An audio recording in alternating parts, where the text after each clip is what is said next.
রোজ রোজ রুই মাংস খেতে আর ভালো লাগছে না। যে গরম পড়েছে, এই গরমে হালকা কিছু হলে ভালো হতো। যাই পুকুর পাড়ে জমি থেকে ঘুরে আসি।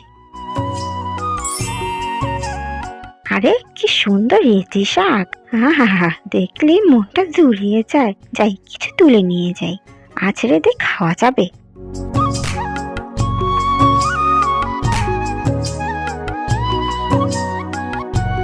কি গো গিন্নি, কি রেঁধেছো? কোনো সুপারিশই তো পাচ্ছি না। মলজা, গরমের মধ্যে মাছ মাংস খেতে কি আর ভালো লাগে? তাই আজ হেঁচি শাক রেঁধেছি। কি, হেঁচি শাক? আর কিছু পেলি না? শেষে হেঁচি শাক? দেখবে ভালো লাগবে। গিন্নি, শাক দিয়ে ভাত খেতে খুব মজা লেগেছে। হেঁচি শাক আসলে খুব মজার। গিন্নি, কাল আবার রেঁধো।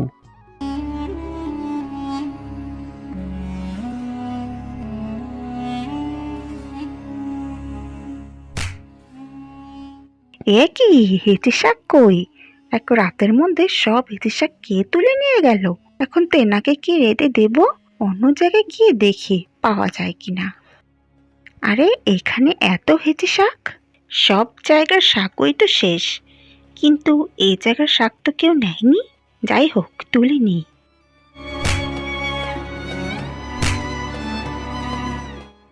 এত গোবর! গোবরের থেকে শাক তুলবো? কি করা যায়, কিনার থেকে তুলে নিয়ে যাই।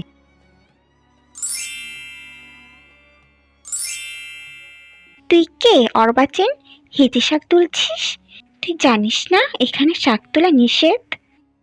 কি করবো পুরি দিদি, তিনি যে খেতে চেয়েছেন তাই তুলে নিচ্ছি। আমি বরং এখান থেকে চলে যাই, নয়তো এই মানুষগুলি আমার মাথা খেয়ে নেবে।